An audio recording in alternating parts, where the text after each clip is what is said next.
अस्सलाम वालेकुम, क्या हाल है।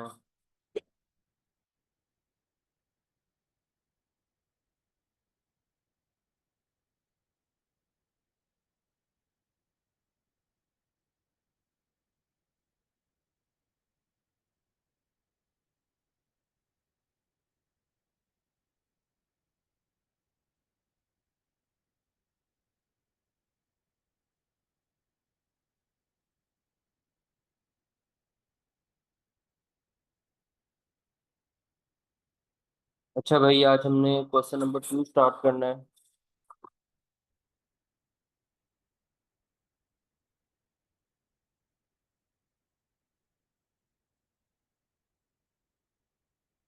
Chan Enterprises deals in electronic equipment and trial balance as at June 30, 2022 is given below। Trial balance given है, ठीक है। एडिशनल इंफॉर्मेशन हमारे पास रिक्वायर्ड है, स्टेटमेंट ऑफ प्रॉफिट और loss, statement of financial position. और ये हमारे पास फॉर्मेट बना होता है, हम इसी को फॉर्मेट को अपने पास कॉपी कर लेते हैं।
ठीक है, क्या करते हैं, सबसे पहले क्या करना है, जो ट्रायल बैलेंस की इंफॉर्मेशन है उसको फॉर्मेट में रिकॉर्ड कर लेना।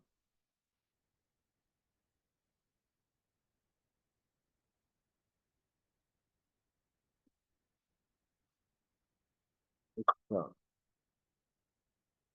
तो सबसे पहले परचेजेस एंड सेल्स है। अब आपको पता है भाई, डेट स्लिप में ये जो डेबिट पे बैलेंस लिखा हुआ है परचेजेस के, और जो क्रेडिट पे बैलेंस लिखा हुआ है सेल्स का है। परचेजेस कहाँ आती है, कॉस्ट ऑफ गुड्स सोल्ड में। तो परचेजेस 140,000 में यहाँ लिख लेता हूँ कॉस्ट ऑफ गुड्स सोल्ड में। 140,000। और सेल्स लिख लेता हूँ 420,000। सेल्स में 420,000। अच्छा, उसके बाद डिस्काउंट्स है। अच्छा, अब एक डेबिट पे डिस्काउंट है और एक क्रेडिट पे डिस्काउंट है। तो जो डेबिट पे डिस्काउंट है बच्चों, वो कौन सा डिस्काउंट है, वो डिस्काउंट अलाउड है। और जो क्रेडिट पे डिस्काउंट है वो क्या है, डिस्काउंट रिसीव्ड है। देखो, आपको याद होगा ना कि सेल्स का फॉल रिकॉर्ड करने के लिए डिस्काउंट अलाउड का यूज करते थे अकाउंट। तो अगर सेल्स क्रेडिट होती है तो डिस्काउंट अलाउड क्या होगा, डेबिट होगा। और इसी तरह डिस्काउंट रिसीव्ड परचेज का फॉल रिकॉर्ड करने के लिए यूज होता था। तो अगर परचेज डेबिट होती है तो डिस्काउंट रिसीव्ड क्या होगा, क्रेडिट होगा। ठीक है। और डिस्काउंट अलाउड को सेल्स में से लेस करते हैं और डिस्काउंट रिसीव्ड को परचेजेस में से लेस करते हैं। ठीक है। अच्छा सॉरी, डिस्काउंट से पहले कैश एंड बैंक भी है, पहले उसको लिख लेते हैं। अच्छा, अब ये एक बहुत अजीब बात है कि आपके पास डेबिट पे भी बैलेंस है और क्रेडिट पे भी बैलेंस है। हालांकि कैश एट बैंक में तो कभी ऐसे नहीं हुआ कि डेबिट पे भी बैलेंस हो क्रेडिट पे भी बैलेंस हो। तो बच्चों, मैं आपको बता देता हूँ, ये जो डेबिट पे बैलेंस है ना, ये जो डेबिट पे बैलेंस है 125,000, ये कैश का बैलेंस है। और ये जो क्रेडिट पे बैलेंस आ रहा है ना हमारे पास, ये जो क्रेडिट पे बैलेंस आ रहा है, आपको याद है बैंक ओवरड्राफ्ट क्रेडिट होता था, बैंक ओवरड्राफ्ट अभी बढ़ के आए, बैंक ओवरड्राफ्ट की क्रेडिट। तो ये जो क्रेडिट पे बैलेंस आ रहा है ये बैंक ओवरड्राफ्ट है, तो ये लाइबिलिटी है। लाइव डेट क्लिक याद है ना आपको, पता है ड्राइंग एक्सपेंसेस एसेट्स के अकाउंट्स डेबिट होते हैं, कैपिटल लाइबिलिटीज इनकम के अकाउंट्स के होते हैं, क्रेडिट होते हैं।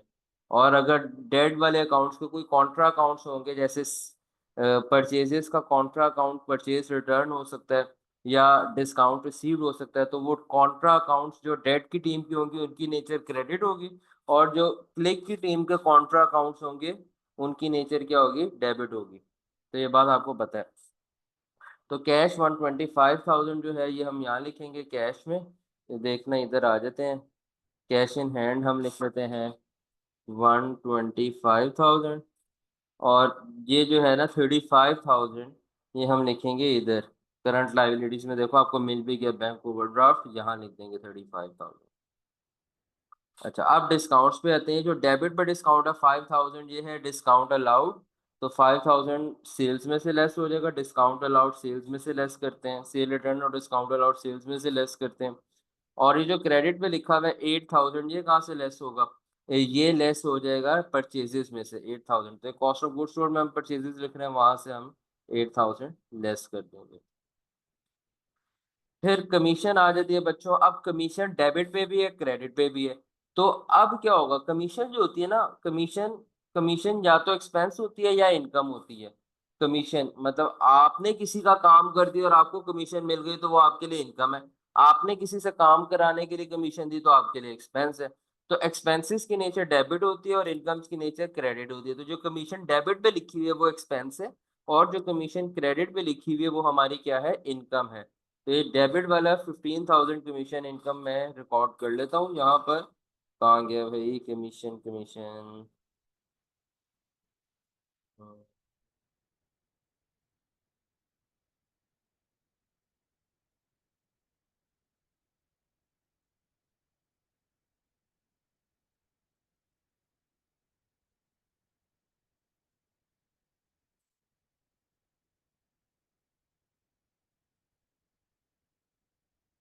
मैं एक सेकंड देखूँ इन्होंने सोल्यूशन में कमीशन को कहाँ लिखा हुआ है, एक सेकंड रुको। फिर हम एजम्पशंस ले लेते हैं, बट क्वेश्चन पेपर में आपको क्लियर होगा।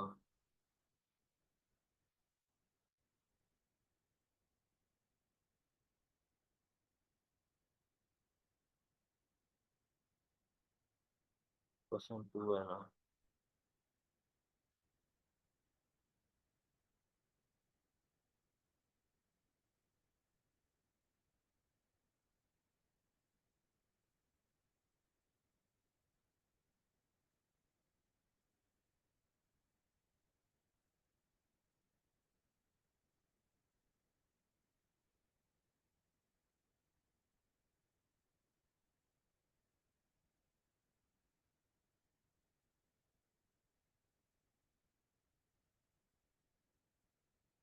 अच्छा,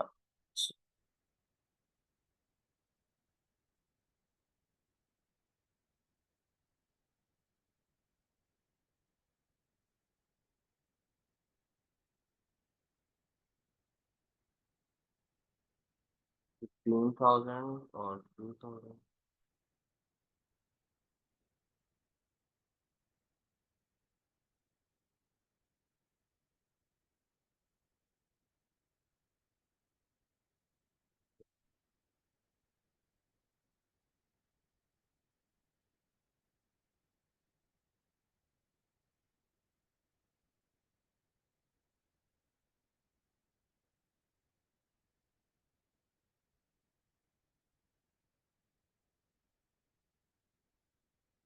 अच्छा भाई, इन्होंने कमीशन को जो है सेलिंग एंड डिस्ट्रीब्यूशन में लिखा हुआ है।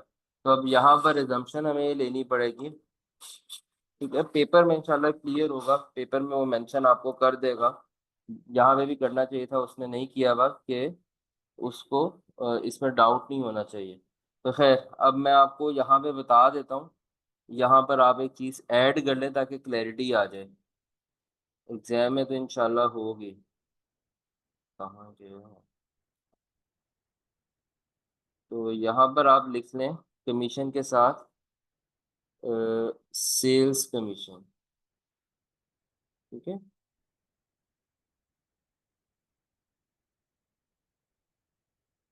सेल्स कमीशन थोड़ा सा खराब लिखा गया, बट समझ आ जाएगी ना।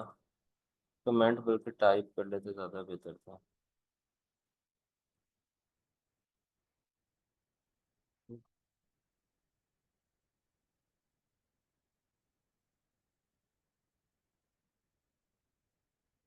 तो यहाँ हम लिख देते हैं सेल्स कमीशन। ठीक है। और यहाँ जो सैलरीज लिखा हुआ है ना, इसके साथ भी आप ऐड कर लें ऑफिस सैलरीज, ताकि आपको सेंस क्लियर हो जाए। ठीक है। सेल्स कमीशन और ऑफिस। अब सेल्स कमीशन इसका मतलब है सेल्स के पर्पजेस के लिए दिया गया, तो अब ये सेलिंग एक्सपेंस बनना चाहिए। 15,000 हम इसको सेलिंग एक्सपेंस में ले देते हैं। ठीक है। 15,000। और ये जो 7,000 है, ये हमारे लिए क्या होगी, ये कमीशन इनकम होगी, हमें मिल गई है। हम ये अदर इनकम कमीशन में लिख लेंगे, देखो 7,000।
हाँ ठीक है भाई, अदर इनकम हमने लिख दी कमीशन।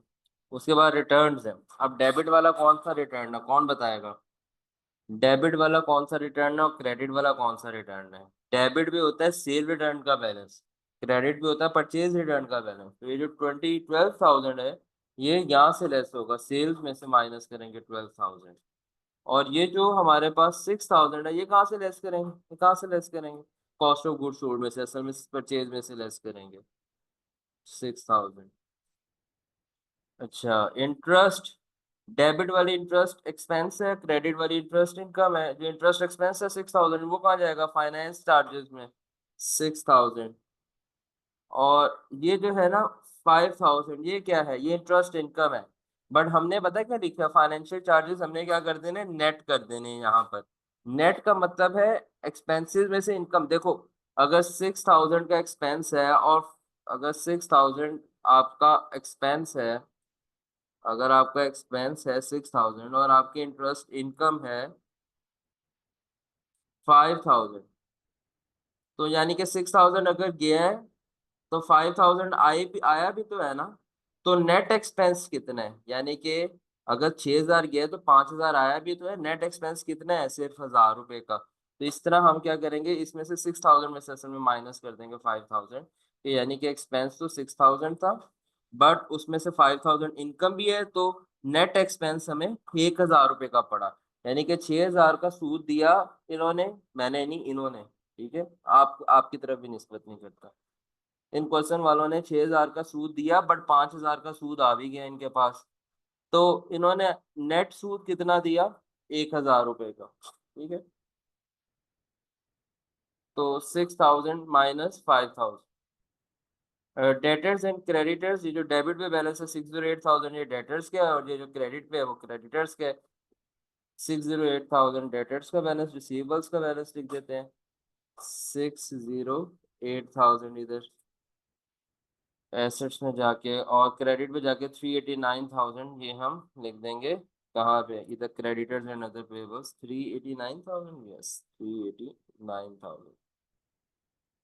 उसके बाद कैपिटल है 180000, कैपिटल लिख लेते हैं 180000।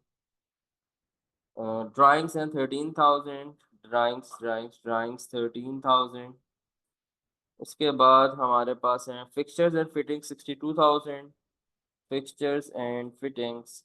प्रॉपर्टी प्लांट इक्विपमेंट कितना, 62000, 62000। Insurance expense 5000। ठीक है जी, हम इसको 5000 एडमिन एक्सपेंस बना देते हैं 5000। उसके बाद सैलरीज एक्सपेंस 15000, हम यहाँ लिख लेते हैं, प्लस कर लेते हैं 15000। उसके बाद स्टॉक्स हैं एट एज एट 1 जुलाई 4000, ओपनिंग स्टॉक है, कॉस्ट ऑफ गुड्स सोल्ड में ऐड करते हैं 4000। और मशीन्स है 40000 की, एसेट्स में आ गए 40000। ठीक है, तो ट्रायल बैलेंस की सारी इन्फॉर्मेशन हमने लिख ली। अब आ जाते हैं एडिशनल इन्फॉर्मेशन पर। तो सबसे पहला काम क्या करना है, ट्रायल बैलेंस की इन्फॉर्मेशन लिख लेनी है। वंस आप ट्रायल बैलेंस की इन्फॉर्मेशन लिख लोगे सारी, फिर आपने एडिशनल इन्फॉर्मेशन पे आना और उस एडिशनल इन्फॉर्मेशन को भी फॉर्मेट में एम्बेड कर देना है। देख लेते हैं कैसे करेंगे। Value of stock as at 30th June 2022 was 9000, ये क्लोजिंग स्टॉक है 9000। Closing stock cost of goods sold में से माइनस होता है, और इसको हम करंट एसेट्स में लिख लेते हैं। तो अब जो आसान है ना वो तो मैं डायरेक्टली कर रहा हूँ। अच्छा ये बात याद रखना, पहला स्टेप क्या है, स्टेप नंबर 1 क्या है, ठीक है जी। स्टेप नंबर 1 था सबसे पहले ट्रायल बैलेंस इन्फो लिखते हैं फॉर्मेट में। ठीक है, अब याद रखना बच्चों, ये सारी इंफॉर्मेशन वंस लिखनी है, एक बार लिखनी है। एक बार लिखने का मतलब ये है कि आपने अगर 420,000 लिखा है ना, ये एक ही बार आया, किसी दूसरी जगह नहीं 420,000 आया। या आपने 40,000 लिखा तो ये एक ही बार आया, किसी दूसरी जगह नहीं आया। बट स्टेप नंबर 2 में जब आपने एडिशनल इन्फॉर्मेशन पोस्ट करनी है ना, जब आपने एडिशनल इन्फॉर्मेशन पोस्ट करनी है, ये बच्चों आपने ट्वाइस करनी है, 2 बार करनी है। हर एडिशनल इन्फॉर्मेशन का डुअल इम्पैक्ट आएगा। हर एडिशनल इंफॉर्मेशन का क्या आएगा बच्चों, डुअल इम्पैक्ट आएगा। देखो जैसे इन्वेंटरी थी, इन्वेंटरी क्लोजिंग इन्वेंटरी को क्या करते हैं, कॉस्ट ऑफ सेल्स में से भी आउट करते हैं और इन्वेंटरी एसेट भी बनाते हैं। तो ये देखो हमने इसको 2 दफा लिखा है, एक दफा कॉस्ट ऑफ गुड्स सोल्ड में से 9000 माइनस हुआ, और एक दफा स्टॉक्स में 9000 ऐड किया। तो याद रखना एडिशनल इंफॉर्मेशन का इम्पैक्ट 2 बार आएगा, डुअल इम्पैक्ट आएगा। जबकि जितनी भी ट्रायल बैलेंस की इंफॉर्मेशन है वो सारी फिगर्स आपने एक बार लिखनी है, ये याद रखनी है बात। रह जाएगी बात याद, ये बात बहुत इंपॉर्टेंट है, ये याद रखनी है आपको। अच्छा भाई वापस आ, तो ये हो गया value of stock as at 30th June 2022 was rupees 9000। Next है भाई सैलरीज एक्सपेंस।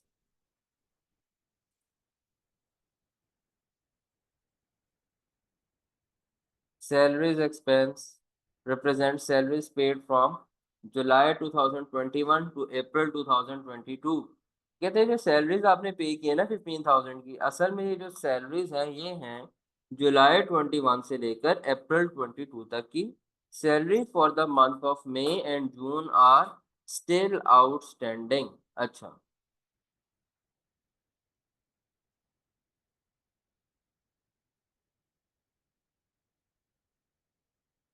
इसका क्या मतलब है? कहते हैं सैलरीज हमारा ईयर एंड क्या है, रिक्वायरमेंट है प्रिपेयर स्टेटमेंट ऑफ प्रॉफिट और loss for the year ended 30th जून 2022। हमारा ईयर एंड कब होता है? 30th जून 2022। ठीक है, तो यहाँ पे हम कह लेते हैं 30th जून 22 को ईयर एंड। उन्होंने कहा ये जो सैलरीज एक्सपेंस है ना 15,000 ऊपर लिखा हुआ है, ये है सैलरीज जुलाई 2021 से लेकर अप्रैल 22 तक की। यानी कि अगर हमारा ईयर 30 जून 22 को एंड हो रहा है तो हमारा ईयर स्टार्ट कब हुआ होगा? 1 जुलाई 21 को ईयर हमारा स्टार्ट हुआ होगा। 12 मंथ्स का पीरियड होता है।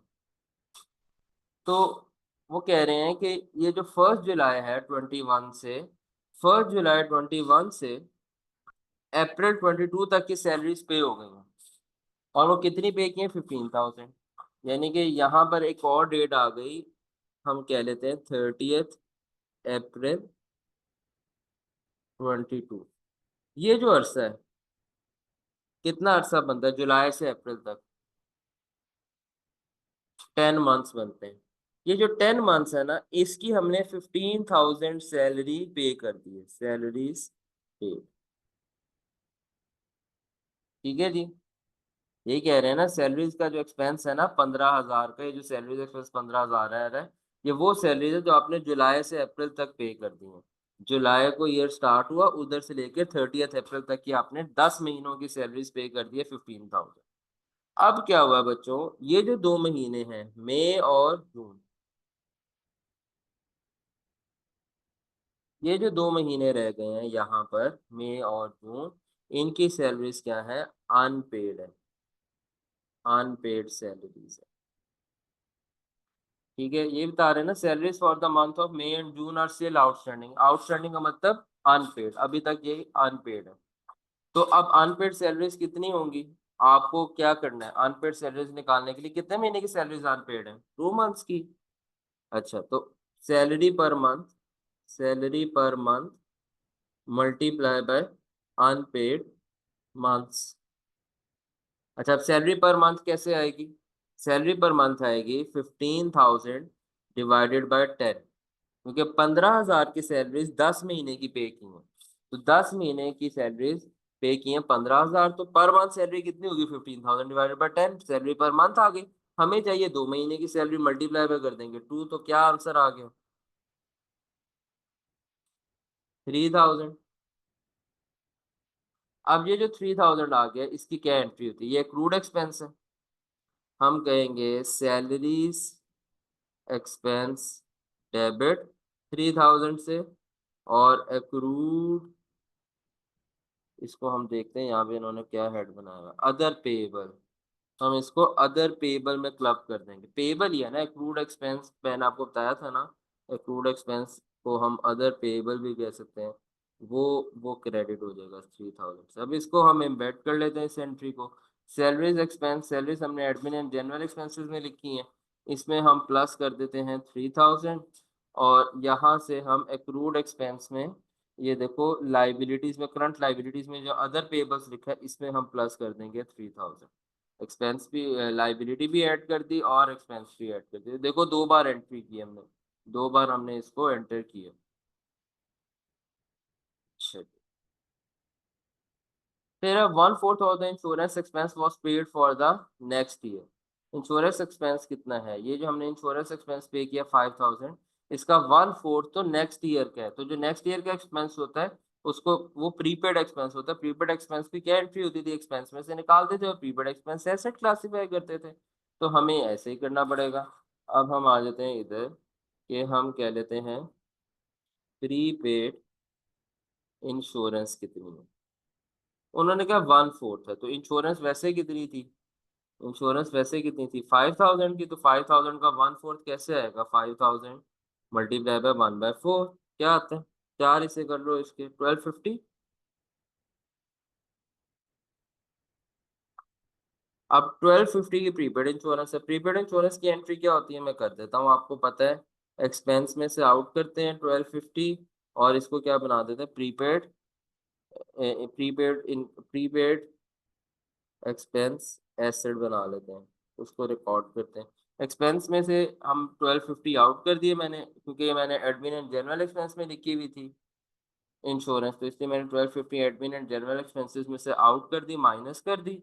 और कहाँ पे ऐड करनी है, प्रीपेड एक्सपेंस एसेट में 1250। तो ये देखो करंट एसेट्स में आओ, आपको हेड नजर आ गया प्री पेमेंट्स का, यहाँ पे हम ऐड कर देंगे 1250।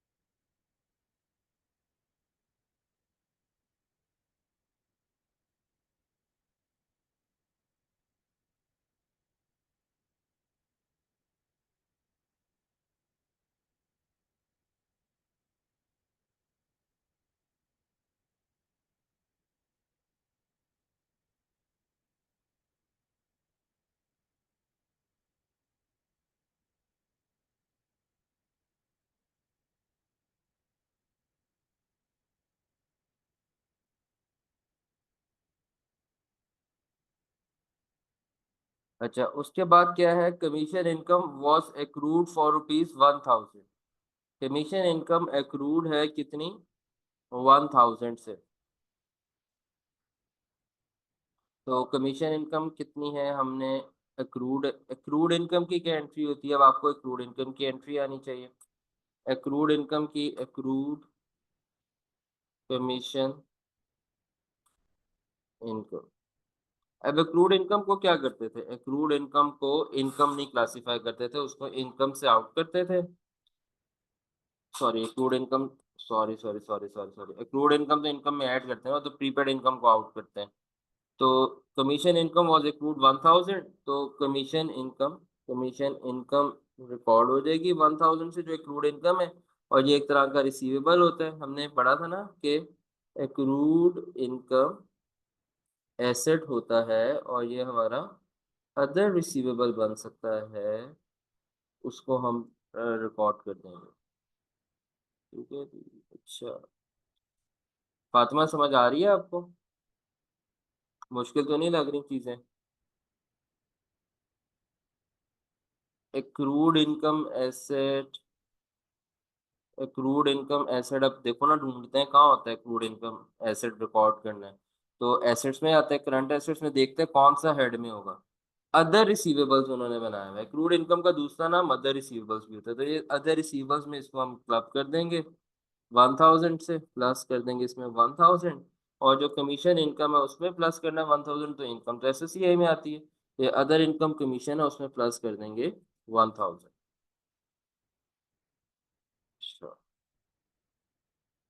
Bad debts to be written of rupees 3000, bad debts write off करने हैं हमने रुपीज 3000।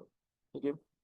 अच्छा, तो अब बैड डेट्स रिटर्न ऑफ की करने की क्या एंट्री होती थी, बैड डेट्स रिटर्न ऑफ की एंट्री होती थी, बैड डेट्स की एंट्री होती थी, हम क्या करते थे, bad debts expense debit, bad debts expense record करेंगे डेबिट 3000, और क्रेडिट कर देंगे 3000 से रिसीवेबल्स। तो रिसीवेबल्स क्रेडिट करने से कम हो गया और एक्सपेंस ज़्यादा हो गया, रिसीवेबल्स कम कर देते हैं, 3000 से माइनस हो गए। और बैड डेट्स बच्चों याद रखना एडमिन में क्लब करना, हो सकता है आपके सोल्यूशन में इन्होंने सेलिंग में किया हो, बट सही ट्रीटमेंट इसका ये है कि इसको एडमिन में करते हैं। ठीक है, तो बैड डेट्स 3000 में एडमिन एंड जनरल एक्सपेंसेस में क्लब करूंगा। Provision for doubtful debts is to be provided for 5% of debtors, ये नई बात है, ये हमने पहले नहीं पढ़ी थी। Provision for doubtful debts is to be provided on 5% of the debtors. ये आपको क्लोजिंग अलाउंस के बारे में बताया जा रहा है। क्लोजिंग अलाउंस क्लोजिंग प्रोविजन एक ही बात होती है, ठीक है। तो बच्चों क्लोजिंग अलाउंस के बारे में आपको पता होना चाहिए, आपको याद होगा क्लोजिंग अलाउंस की अकाउंटिंग ट्रीटमेंट क्या होती है। अच्छा चलो पहले क्लोजिंग अलाउंस निकाल लेते हैं। हमारे पास ट्रेड रिसीवेबल्स कितने हैं। ट्रेड रिसीवेबल्स वैसे तो क्वेश्चन में अगर आप देखो तो आपको कितने दिए हुए हैं, आपको कितने दिए हुए हैं ट्रेड रिसीवेबल्स। कहाँ ये है, ये आ गए डेटर्स 608,000, ठीक है। 608,000 के डेटर्स हैं। तो यहाँ में ट्रेड रिसीवर्स इन क्वेश्चन है 608,000, बट उसमें से हमें लेस करने हैं बैड डेट्स। याद है हम लेस करते होते थे बैड डेट्स नॉट, इसमें से कुछ बैड डेट्स है जो डिडक्ट नहीं किए थे, जो अभी हमने डिडक्ट भी किए हैं, नॉट येट डिडक्टेड। कितने बैड डेट्स डिडक्ट नहीं किए थे, ये भी हमने बैड डेट्स की एंट्री पास की है ना 3,000 की। तो 3,000 के बैड डेट्स इसमें से माइनस हो गए। माइनस होने के बाद कितने बच गए रिसीवर्स, ये बच गए हमारे पास 605,000। इसके ऊपर अब हम अलाउंस की परसेंटेज लगा देंगे कि क्लोजिंग अलाउंस कितना, वो कह रहे हैं भाई प्रोविजन फॉर डाउटफुल डेट्स बनानी है 5% ऑफ डेटर्स। तो इसका 5% ले लो, 605,000 का 5% क्या होता है।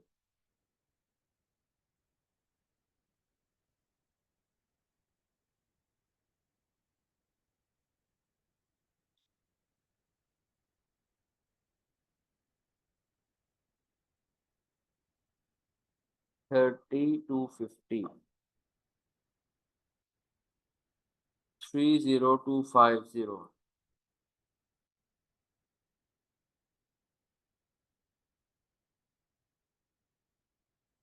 अच्छा अब ये जो 30250 है, इससे क्या करेंगे, इसकी क्या एंट्री हुई। क्लोजिंग अलाउंस की एडजस्टमेंट याद है आपको। क्लोजिंग अलाउंस बच्चों क्या करते थे, एक्सपेंस में ऐड करते थे। आपको याद होगा आप क्या करते होते थे, एक्सपेंस में ऐड करते थे। क्लोजिंग अलाउंस को बच्चों दो ट्रीटमेंट करते हैं, एक्सपेंस में से एक्सपेंस में प्लस करते हैं, और नेट ट्रेड रिसीवेबल्स निकालने के लिए क्लोजिंग अलाउंस को क्या करते हैं, माइनस करते थे। याद आ रहा है कुछ। Topic number 4 bad and doubtful debts. Expenses में क्लोजिंग अलाउंस ऐड होता है और नेट रिसीवेबल्स में से ये माइनस, रिसीवेबल्स के ग्रॉस रिसीवेबल के बैलेंस में से माइनस कर देते हैं ताकि हमारे पास नेट रिसीवेबल्स आ जाए। तो नेट रिसीवेबल्स लिखने होते हैं असल में स्टेटमेंट ऑफ फाइनेंशियल पोजीशन में। तो एक्सपेंस ज्यादा हो जाएगा 3250, बैड एंड डाउटफुल हम एडमिन में डाल देते हैं, तो इसमें 30250 हम एक्सपेंस में ऐड कर देंगे प्लस 30250। हम इसको एक काम करते हैं, इसको हम नीचे ले लेते हैं 3000 और 30250 प्लस 3000 प्लस 30250, और हम इसको लेस कर देंगे, हम इसको लेस कर देंगे रिसीवेबल्स में से -30250, ठीक है। अच्छा अब आपका पीछे थोड़ा सा आंसर डिफरेंट आएगा क्योंकि उन्होंने इसको सेलिंग एंड डिस्ट्रीब्यूशन एक्सपेंसेस में लिखा होगा, बट मैंने इसको एडमिन और जनरल एक्सपेंसेस में क्लासिफाई किया। क्यों, क्योंकि पास्ट पेपर्स के अंदर एग्जामिनर ने इसको एडमिन एंड जनरल एक्सपेंसेस में क्लासिफाई किया था, इसलिए। अच्छा ठीक है जी, समझ आ रही है आप सबको। तो एक्सपेंसेस में ऐड कर दिए क्लोजिंग अलाउंस, और रिसीवर्स में से माइनस कर दिया।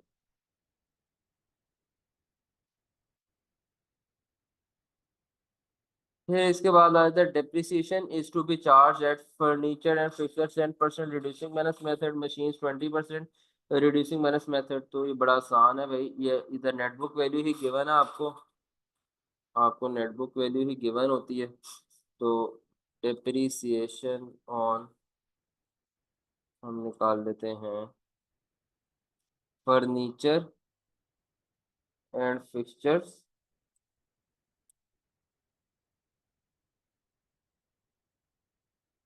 अच्छा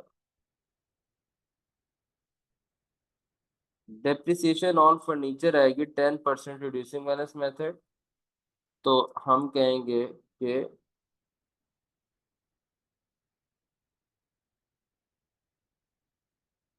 फर्नीचर की कितनी कॉस्ट थी, 62,000 इंटू 10%। ये देखो यहाँ से देख लो, ये देखो ये ऊपर फर्नीचर आया था 62,000 का, इसका 10% बन गया 6,200। इसको क्या करेंगे, एक्सपेंस में ऐड करेंगे, एक्सपेंस में प्लस करेंगे और नॉन करंट एसेट की कॉस्ट में से माइनस करेंगे।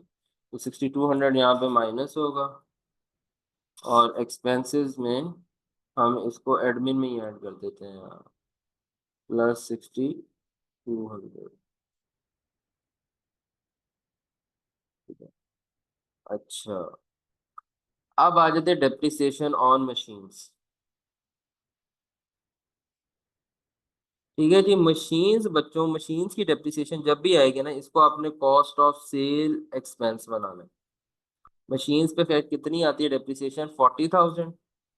40,000 और 40,000 का कितने परसेंट, 20%। 2 4 क्या होता है, 8,000।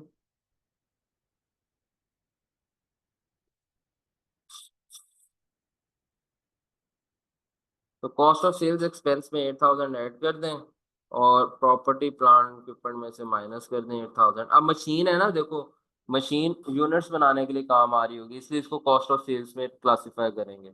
तो कॉस्ट ऑफ सेल्स में प्लस कर देते हैं 8,000 एक्सपेंस, और यहाँ से हम माइनस कर देते हैं प्रॉपर्टी प्लांट इक्विपमेंट में से 8,000। ठीक है, तो सवाल हमारा हो गया है, उम्मीद है आपको समझ आई होगी। आप लोगों ने इनको साथ साथ करना है, इनको आपने इकट्ठे नहीं करना। अगर आपने सवाल इकट्ठे कर लिए ना, फिर आपसे नहीं होंगे। और अगर आप इनको बस सुनते हैं और आप कहते हैं नहीं मुझे सारी समझ आ गई, फिर भी नहीं होंगे। तो हर सवाल आपने सॉल्व जरूर करना है। जहाँ पे अटक जाओगे तो वहां पे लेक्चर खोल के देख लेना कि कहाँ पे मसला है। तो इस तरह करके आपने इन सारे क्वेश्चंस की प्रैक्टिस भी करनी है। चलिए,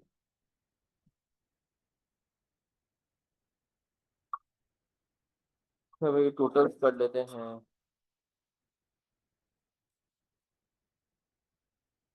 सेल्स आती है आपके पास 420,000 माइनस 5,000 माइनस 12,000, हमारे पास आ गया 403,000।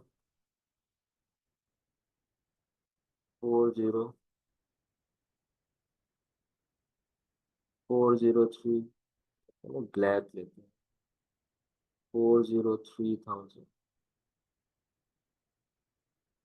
और cost of 140,000 minus 8,000 minus 6,000 plus 4,000 minus 9,000 plus 8,000, 3,000,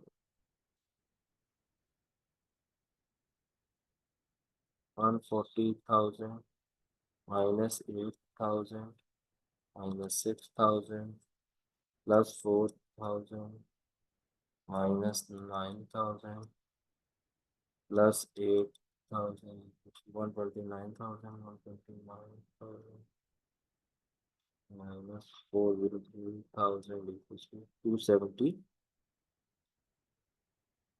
274,000 gross profit आ गया। एडमिन एक्सपेंसेस है 5,000 plus 15,000 plus 3,000 minus 1250 plus 3,000 plus 30250 plus 6200 equals to 61,200, 61,200। Selling and distribution expenses आ गए 15,000। इन दोनों को क्या लेस करेंगे, ऑपरेटिंग प्रॉफिट आ जाएगा 274,000 माइनस 61,200 माइनस 15,000, 197,800, 197,800। ये आ गई 8,000 की इनकम है। देखना ध्यान से, इनकम ऐड करनी है। ये नेट एक्सपेंस 1,000 का आ गया, ये माइनस होगा, नेट प्रॉफिट आ गया 197,800 प्लस 8,000 माइनस 1,000, 204,800 हमारा नेट प्रॉफिट आ गया। नॉन करंट एसेट आ गया 62,000 प्लस 40,000 माइनस 6,200 माइनस 8,000, 645,800। स्टॉक्स आ गए जी हमारे पास 9,000 के। डेटर्स एंड क्रेडिट आ गए 608,000 plus 1,000 minus 3,000 minus 3250 equals to 575,750। Check कर लो एक दफा यार, मैं ठीक कर रहा हूँ कैलकुलेशन, कोई गलत तो नहीं करती। हाँ 100 रुपये जो बड़ी वाली है। 125,000 टोटल करंट एसेट्स बताने हैं। 9,000 plus 575 750 plus 1250 plus 12,500 equals to 598 500 598 500। अच्छा जी। उसके बाद टोटल एसेट्स आ जाएंगे 598 500 प्लस नॉन करंट और करंट ऐड कर देंगे 645 1244 300 1244 300। अच्छा जी। इक्विटी आ गए, कैपिटल ड्राइंग्स नहीं थे इस सवाल में, नहीं होंगे ठीक है। 180,000 नेट प्रॉफिट ऐड कर लेते, नहीं है ड्राइंग सॉरी। नेट प्रॉफिट है 204 800। ड्राइंग्स 13,000 की, ड्राइंग्स लेस हो जाएंगी 180,000 plus 204 800 minus 13,371 800। Bank overdraft 35,389 plus 3 हो गया ये आपके पास 392,000। और टोटल करंट लाइबिलिटीज आ जाएंगी हमारे पास 292 प्लस 35 427,000। अच्छा और टोटल इक्विटी आ जाएगी, हमें लग रहा है मैंने कहीं गलती कर दी है कैलकुलेशंस में।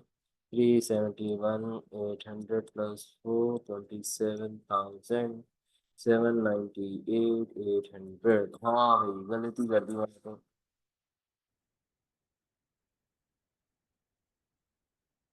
सर जो आप करवा रहे हैं बस यही क्वेश्चंस करने हैं। हाँ जो मैं करा रहा हूँ बस ये करो ना, आगे ट्राई करना है आप लोग कर रहे हो अपनी प्रैक्टिस के लिए। लेट मी चेक मैंने कहाँ गलती की।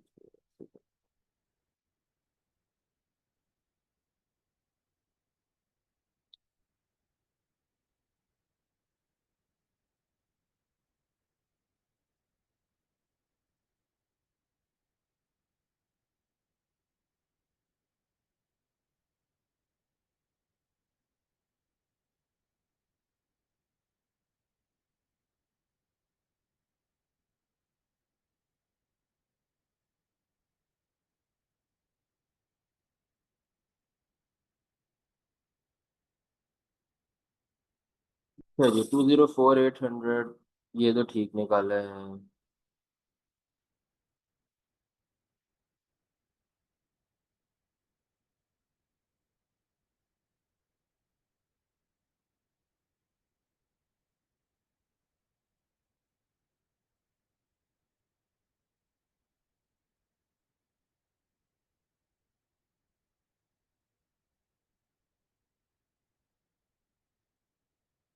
तो ये गलत किया मैंने, इसका सही आंसर है, इसकी कैलकुलेशन मिस्टेक की थी मैंने। 87 800।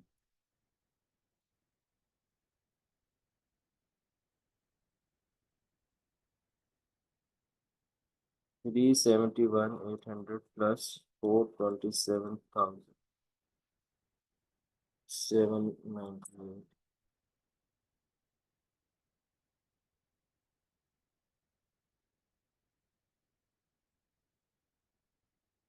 ठीक है। और 87 800 प्लस 598 500 इक्वल टू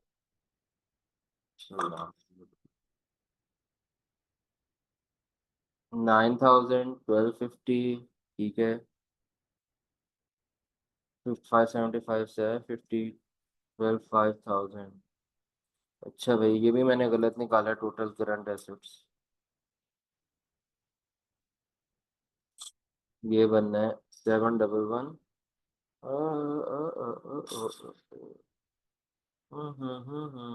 हमने ठीक किया है, सवाल सवाल के अंदर गलती है।